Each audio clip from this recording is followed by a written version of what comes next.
going on, you guys? Back with another amazing video. So in this video, we're breaking down Jason Wilson's video on why men should never be vulnerable. And to me, I've talked about this before on this channel.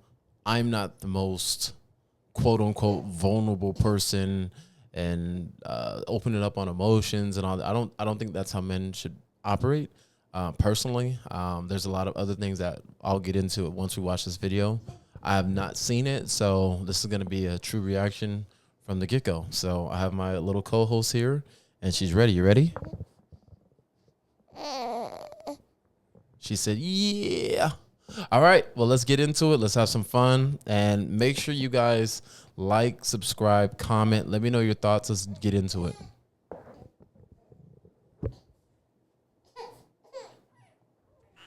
Why it's difficult for me and many men, and maybe even yourself, to embrace the word vulnerable or vulnerability.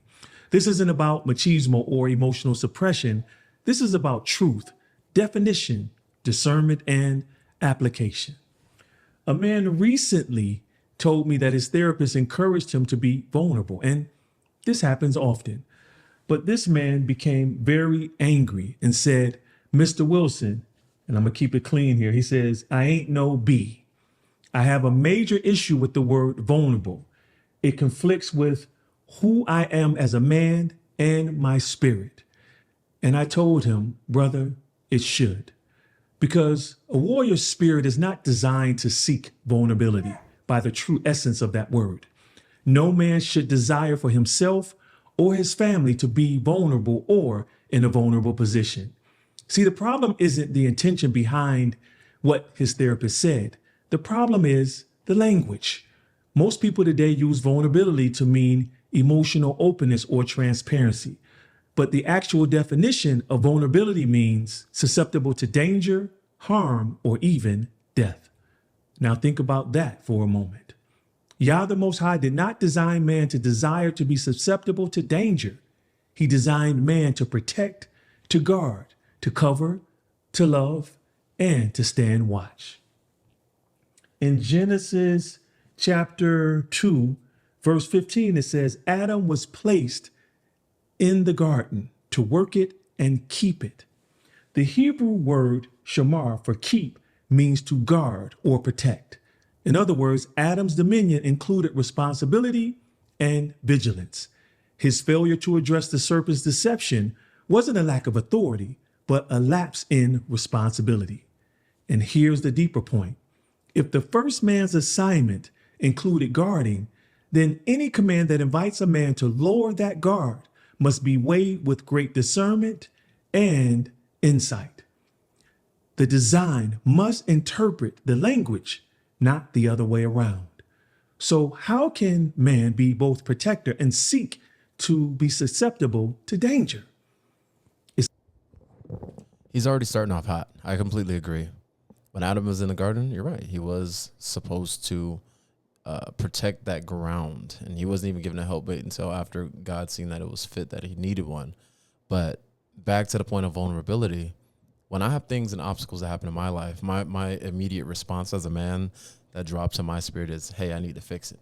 There's certain things that I don't want my wife or my daughter to even deal with, and I just want to fix it before it even happens.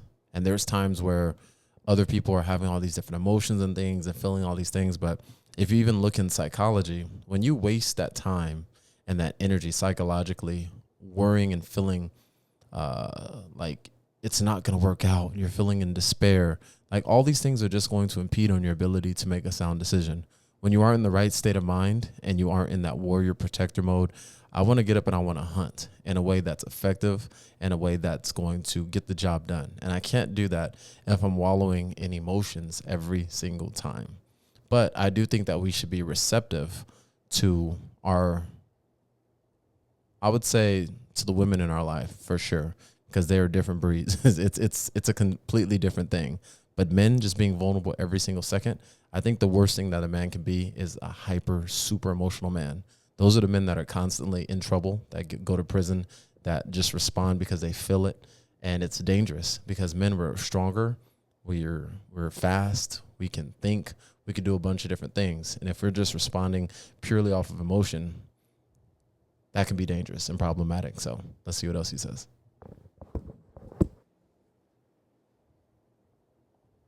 contradiction, my brothers, of Yah's spiritual design for us. One of the greatest tragedies of our generation is how words have become emptied of their meaning. Language has become emotional instead of accurate. And when words lose their meaning, men lose their clarity. And this isn't a matter of semantics. When you change a man's language, you change his categories. And when you change his categories, you change his behavior. Words are architecture. They build or they break. In other words, the mind organizes everything. What is safe versus what is unsafe? What is strong? What is weak? What is masculine versus what is feminine? And what is assertive versus what is passivity? These categories shape how a man thinks, reacts, and ultimately how he lives. So if the categories are wrong, the decisions that come from them will also be wrong. It's written in Proverbs chapter 18, verse 21, that life and death are power, are. I mean, the easiest way to test a nonstick is to Quick cook an egg. intervention. Now Let look, me check out pause that that. glide. This is the first nonstick made with zero coating. This technology. Man, he's going in right now. In the power of the tongue. So when we confuse words like vulnerability with strength, we're not just miscommunicating, we're misdirecting men. We're speaking life where death belongs and death where life belongs. Because the human mind is shaped by categories. And when those categories are distorted, the behavior that flows from them are as well.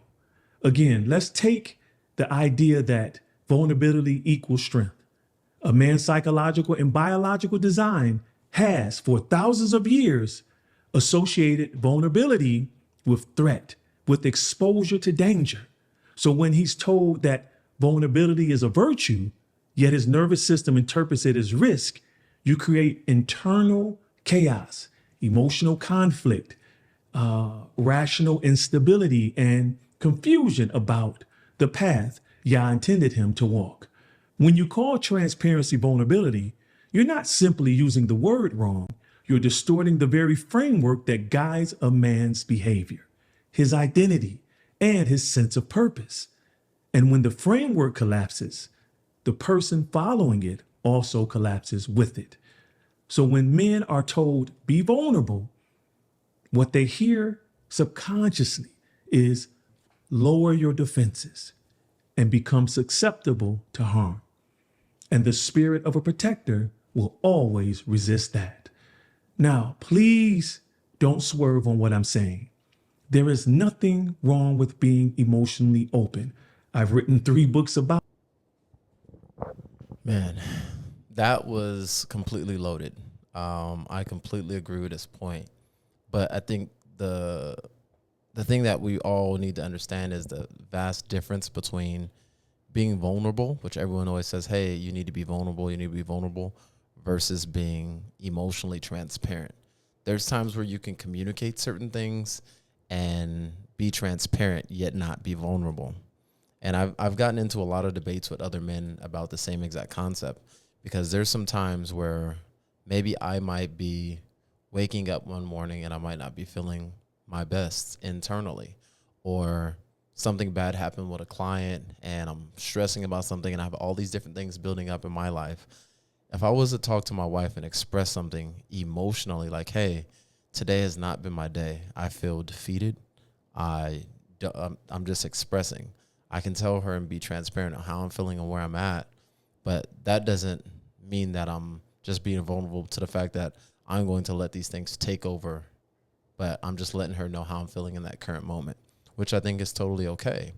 And I think when people are saying be vulnerable, like he's saying, when men see that, that's a buzzword for negativity. That's a buzzword for, why would I be vulnerable if I'm just giving someone ammo to just shoot me later? And that's the issue that I've seen with a lot of relationships in men and women, is when men open up to women and they have this transparent time and they're expressing something that's going on in their life. Some women, they don't utilize it correctly. They might say, hey, man, this guy's weak and he can't take care of me because when he sees opposition and things happen, he wants to run for the hills or he's crying. Like, personally, and I don't care if you guys have a judgment on this, you say something crazy or whatever, but I don't think men should be crying in the woman's arms multiple times a week. I don't think that's how God designed it. We are the head of the household. We're supposed to be there to support our family mentally, emotionally, financially, and be a strong head. Yes, there's times of weakness. Yes, you can express your emotions. Yes, you're different. But the way that you do things as a masculine male is different. That is not okay for you to be crying in your wife's arm every single week, constantly. And I know some of you may disagree, like, oh, it's so great when a man cries in his woman's arm, or that strength. Like, no, stop. You don't subconsciously think that. If you view that man as a provider, as a hunter, as a warrior, and then you see him crying all the time and crying on you when something happens, like, oh my gosh, like, how can you still view him the exact same? Like, think about the people that you used to look up to and that you thought were a superhero. When you have kids and you have people in your life and they view you like that superhero, once you have moments of weakness and things that look weak and appear weak, subconsciously that does something to the brain. So I completely agree with him. I think it is totally, totally fine for men to be emotionally transparent and express things to women, to other men that are in their circle that they trust, to their kids sometimes if it makes sense and they discern that they need to. But the aspect of being completely vulnerable and putting yourself in a position to lose and putting yourself in a position to be, I would say, hurt by that decision is not wisdom. So let's see how he finishes up with this, and make sure you guys give me your thoughts. I want to talk with you, whether you agree, whether you disagree. Let's talk about it.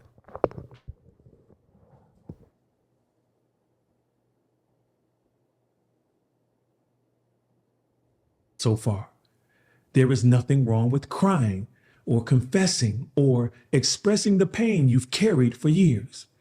But that's not vulnerability. That's transparency. Actually, I call it courageous transparency. A man who opens up his heart after betrayal isn't being vulnerable. He's being strong. A man who seeks help for his trauma isn't weak. He's actually wise. A man who admits he's broken isn't exposed. He's started healing. The culture has mislabeled transparency as vulnerability. And that's why so many men recoil when they hear the word. It doesn't resonate with who they are designed to be. If you study psychology, you'll understand why many men have evolved to associate vulnerability with death. In ancestral environments, the male who dropped his guard often didn't live to see another day.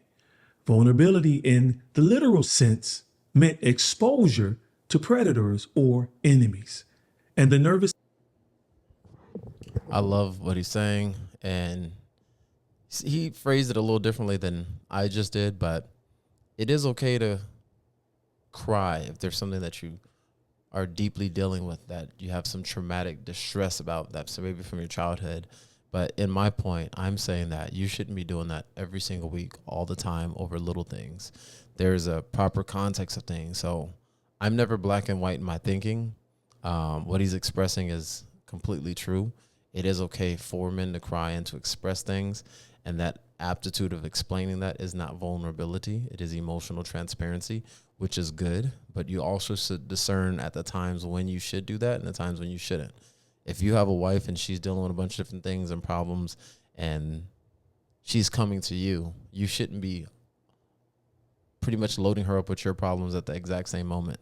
So discerning those moments and doing it the correct way that can actually achieve a result is different. If there's times where everything's totally fine and you want to express something that happened to you early on in your childhood that deeply hurt you or different things like that, so that she understands the context of who you are and your character, that is completely different than crying about things that are happening in your life every single week, every single day. Because as a man, we want to make sure that we're strong for our families. We want to make sure that we deliver. We want to make sure that we execute. And like he says, for people who are warriors, it doesn't even feel right for us spiritually. We just feel off. So give me your thoughts. I know this is a very debatable topic for men, because there's a lot of men that I've seen that are a little more emotional, and there's some men that are like rock hard. I don't cry, never cry, haven't cried in 20, 30 years, 40 years. So there's it's a wide array. So let me know where you are on the spectrum. Ladies, give me your insight. Men, give me your insight. Whether you're married, you're single, how you should basically respond or talk to your partner when they're giving you these moments of emotional transparency. How do you steward them? Think about those things next time someone's opening up to you.